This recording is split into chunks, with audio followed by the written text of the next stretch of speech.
O visitante a Lisboa, que suba com persistência o caminho aparentemente interminável da Calçada da Ajuda, terá como objetivo a visão de um palácio sumptuoso, descrito em guias ou através de um conselho amigo, como um dos mais belos de Portugal. E quem vença por fim a colina e repouse frente à sua fachada principal, não verá as suas expectativas defraudadas. Não será preciso conhecer a fundo todo o património arquitetónico português para perceber que estamos perante uma das mais imponentes construções do país. Uma obra grandiosa, à altura de um reino que se quis eterno e que, ironicamente, acabou por conservar na sua fachada inacabada o reflexo de uma das épocas mais fraturantes da história de Portugal. A escolha deste lugar altaneiro, dominando pacificamente todo o estuário do Tejo e a cidade que até ele se estende, tem aliás origem num dos eventos mais transformadores não só de Portugal, mas também de todo o continente europeu. Na manhã do dia 1 de novembro de 1755, a família real encontrava-se em Belém a pedido das princesas que desejavam passar o feriado fora da cidade. Apesar da violência do terremoto que se seguiu, e ao contrário da devastação da baixa da cidade, a zona foi relativamente poupada. E depois de ter aí passado a viver num enorme complexo de tendas, o rei decidiu erguer no local um novo palácio real, a Real Barraca da Ajuda. Concluído em 1760 e construído em alvenaria e madeira, passou a albergar a família real durante mais de 3 décadas, até ser obliterado num incêndio que fez desaparecer o seu sumptuoso recheio em 1794.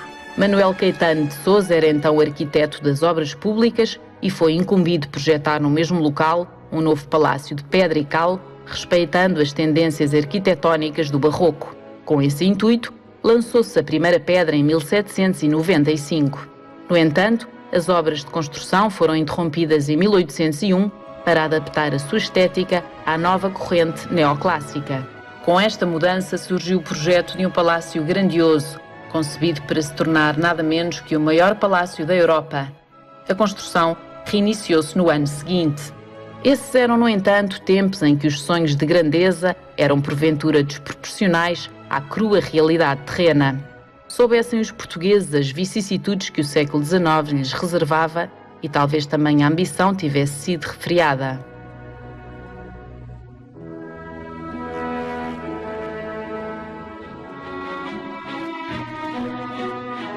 Esta deslocalização acabou por privilegiar os projetos nessa província ultramarina, pagos com o precioso ouro que daí se retirava e que deixou de afluir como era habitual para o território continental. Apesar disso, as obras prosseguiram.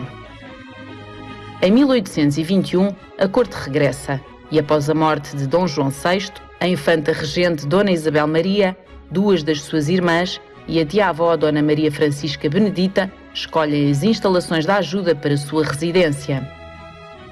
Em fevereiro de 1828, o rei Dom Miguel elege também a Ajuda para morar e é um grande impulsionador das suas obras.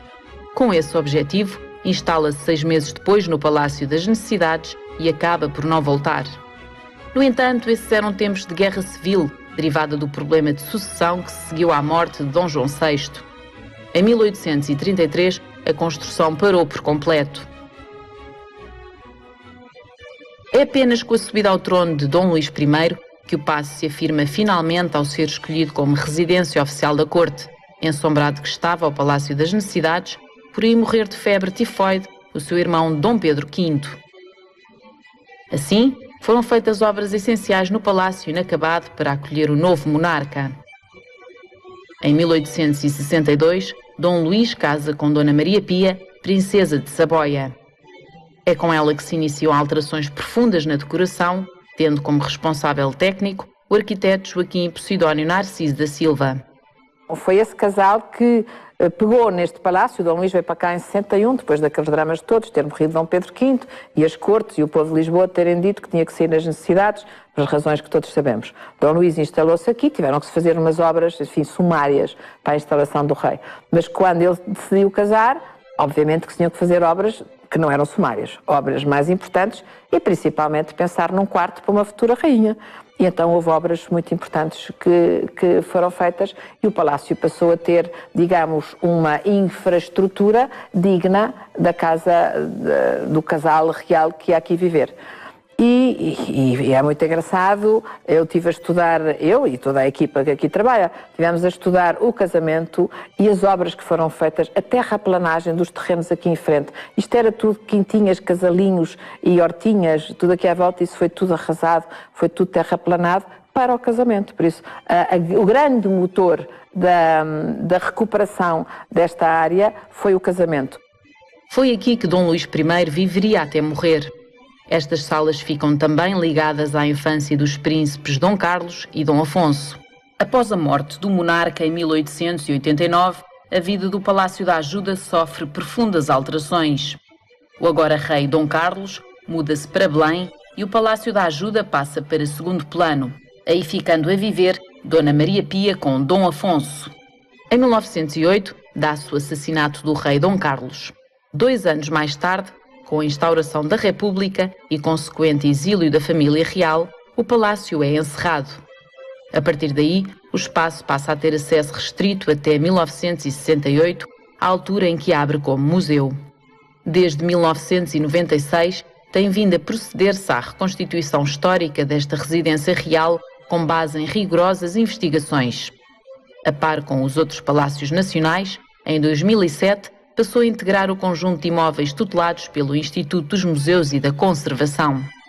Palco das cerimónias protocolares de representação do Estado, o Palácio Nacional da Ajuda é hoje uma das mais expressivas instituições museais de artes decorativas de Portugal. Eu acho que o Palácio Nacional da Ajuda, enfim, não é um Lego, mas um puzzle, se chegamos, pode ser um puzzle com, suponhamos, 150 mil peças ou mesmo mais. E nós começámos a brincar com algumas peças e cada vez encontramos mais uns buraquinhos a dizer que temos que ir buscar as peças que nos faltam aqui. E essas peças às vezes estão ao nosso lado sem nós sabermos. E a cada sala tem uma história e uma sala mesmo aqui ao lado, aliás duas, uma tanto para a nossa esquerda como para a nossa direita, tiveram, enfim, problemas idênticos.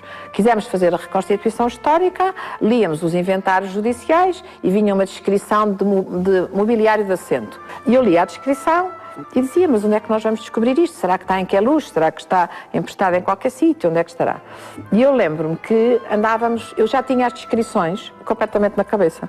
E um dia estava na sala de reuniões e começo a olhar para um canapé que estava lá há anos, sem conto, forrado um tecido de terceira categoria e a madeira toda pintada de preto brilhante, como se fosse verniz. Chamei a Paleta, que era a menina que estava no restauro, e disse-lhe, olha, eu acho que este canapé corresponde à descrição.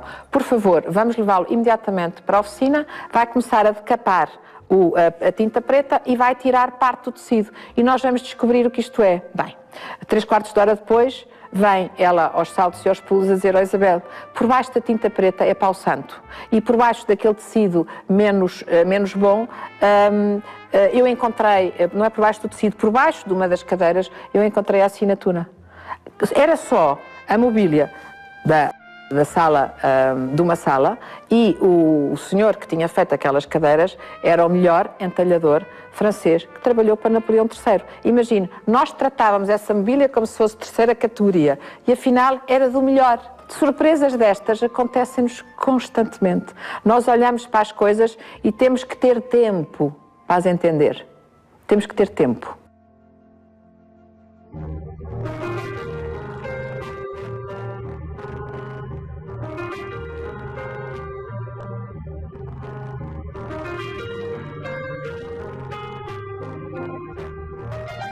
A Sala dos Archeiros é ainda hoje a entrada principal do palácio. Aqui permanecia todo o dia a guarda de honra. As pinturas alegóricas dos tetos, decoração do início do século XIX, representam as armas reais portuguesas, marcadas ainda pelo gosto barroco e criadas por José da Cunha Taborda. Outras obras de arte absolutamente deslumbrantes são as panóplias que embelezam as sobreportas da autoria de Manuel Piolti, Vicente Paulo Rocha, João de Deus Moreira de Loureiro e André Monteiro da Cruz. A sala de espera fora até 1862 chamada de sala de audiência ou sala do dossel.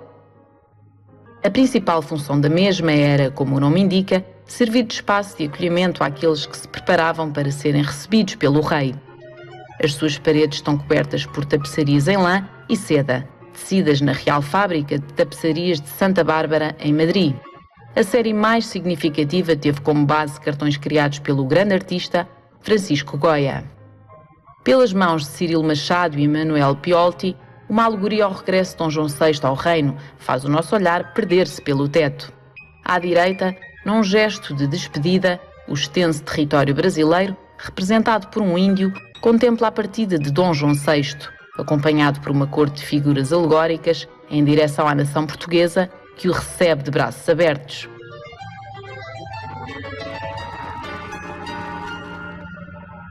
Estes panos de porta de veludo, bordado de aplicação em seda e papel laminado dourado, foram fabricados na China no século XVII. Pertenceram à família dos Távora e foram confiscados pela coroa após a acusação de tentativa de regicídio de Dom José I. As armas dos Valença foram colocadas por cima às da Casa de Távora.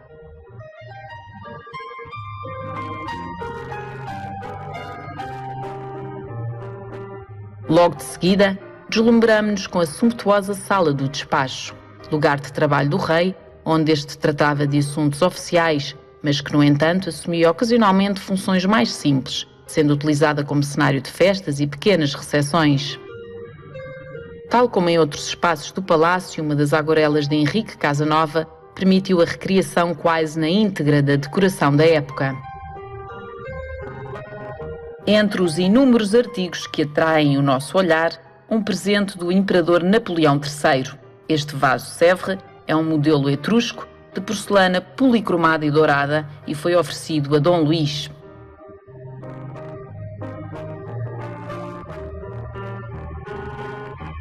De salientar são as tapeçarias com episódios da vida de Alexandre o Grande, inspiradas nos cartões pintados por Charles Lebrun no século XVII e provavelmente executadas na manufatura francesa de Aubusson.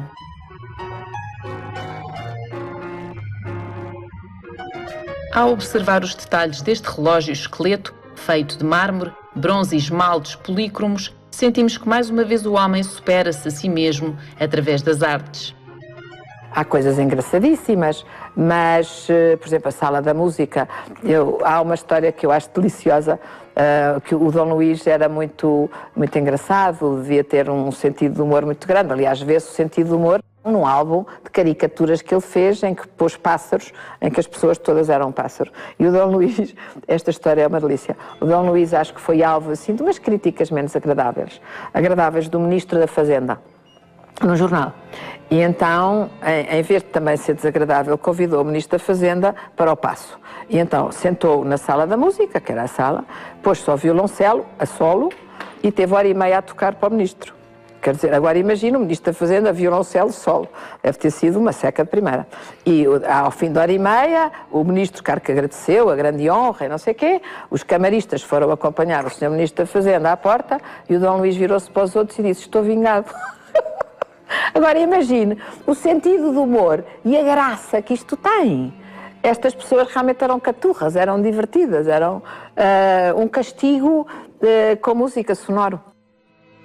Chegados à Sala da Música, a nossa imaginação dispara quando imaginamos Dom Luís a tocar flauta, piano ou o seu instrumento favorito, o violoncelo. Mas Dona Maria Pia não lhe ficava atrás e também tocava piano e cantava.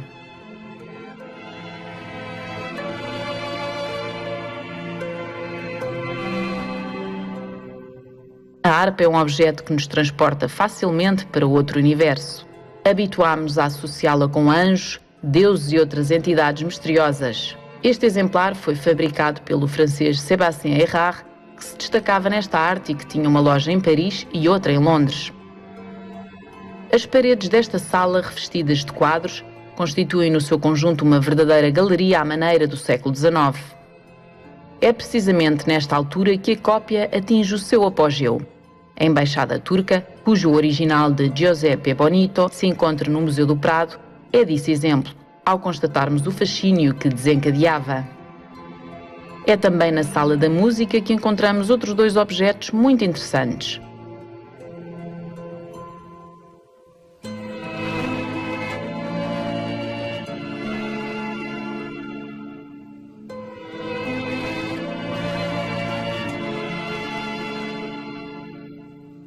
Estejamos conscientes que numa visita a um verdadeiro palácio é tão revelador olhar-se para as salas como para os tetos. Aqui vislumbramos uma assombrosa pintura de Chinati que data de 1867. Dentro de 8 medalhões reconhecemos as armas reais adotadas pelas várias dinastias de Portugal, as armas da Casa de Bragança e as das ordens militares, Cristo, Avis e Santiago.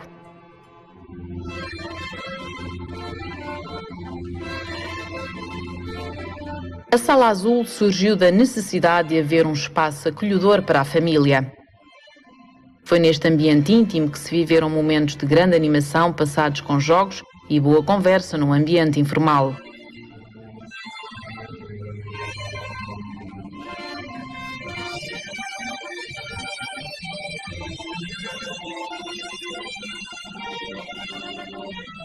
O revestimento de seda das suas paredes, outrora azul, deu nome à sala e é hoje quase imperceptível. Mais uma aguarela de Henrique Casanova a permitir recuperar uma imagem fidedigna do passado. É inquietante verificar o domínio da técnica de Cesare Siginolfi nesta enternecedora recriação em estatuária de Dom Carlos ainda criança. A compor esta obra, esculpiu ainda de forma pormenorizada e com uma mestria sublime 2 soldadinhos de chumbo com uniformes italiano e português e um barco a vapor. Dom Afonso não ficou esquecido. Sustentado por uma concha com a promessa de prosperidade, sorte e fecundidade, eterniza-se pela mão do mesmo artista nesta obra em mármore. Ao prosseguirmos, somos surpreendidos por uma divisão a todos os títulos original. A Rainha Maria Pia e Posidónio da Silva constituíram uma dupla espantosa na elaboração deste jardim de inverno. Aquela que é conhecida como a Sala de Mármore está curiosamente revestida de alabastro e era mais um recanto de convívio típico dos interiores vitorianos. Encontrava-se assim uma forma original de viver a natureza dentro de portas. Aqui se realizavam jantares familiares em torno de uma mesa quadrada que abraçava esta esplêndida fonte de mármore de Carrara. Peças peculiares adornam este ambiente naturalista, tais como uma gaiola construída à semelhança de uma igreja setecentista, 4 bustos da Real Fábrica do Rato, representando as 4 estações do ano, e ainda uma chaise longue da segunda metade do século XIX, que integra um conjunto de 3 móveis de assento, característicos do Segundo Império no estilo Napoleão III. No topo do espaldar, reconhece-se um medalhão com a inicial L coroada do rei Dom Luís I. Este terá sido o ateliê de pintura de Dona Maria Pia. A Sala Verde foi-se transformando ao longo do tempo, mas assumiu maioritariamente um perfil privado. Foi aqui que apenas com 15 anos a rainha deu à luz o príncipe Dom Carlos. Por essa razão, o espaço terá ganho uma enorme relevância. Rainha Maria Pia conseguiu, um ano depois tinha um herdeiro. Ela também confidenciava nos seus escritos que provavelmente se tinha vindo casar com o rei para ter um herdeiro, o que é óbvio, é natural. O rei casou-se porque era preciso vir um herdeiro. E veio um herdeiro, que foi uma grande alegria, mas aí, no nascimento do herdeiro, foi a primeira vez que a Rainha Maria Pia começou a dizer: as regras do passado não funcionam para o futuro, porque eu vou ter o meu bebé na Sala Verde sem mais ninguém assistir.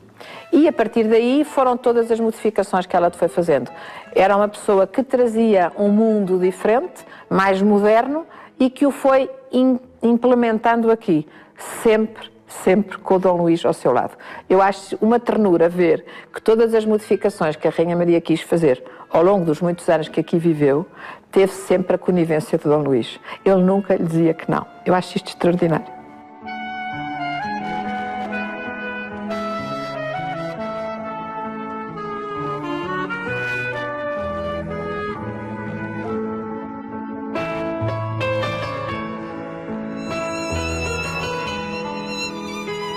Nas suas paredes, uma série de pinturas está intimamente ligada com a história da família real.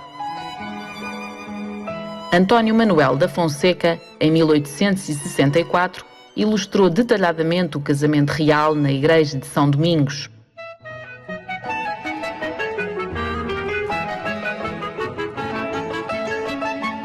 Na parede oposta e datado de 1876, um grande retrato de família de Joseph Leroux aproxima a família real do tamanho natural e privilegia a dimensão familiar do grupo. São estes momentos únicos da vida da realeza, conservados ao longo dos tempos, que nos permitem hoje conhecer hábitos de outros séculos.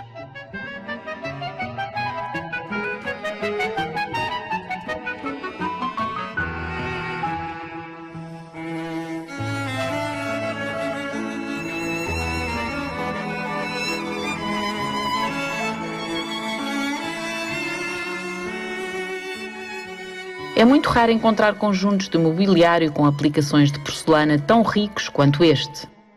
A Sala Rosa funcionava como antecâmara dos aposentos privados da rainha, que tinham enorme fascínio por estas figuras provenientes das manufaturas reais de Meissen.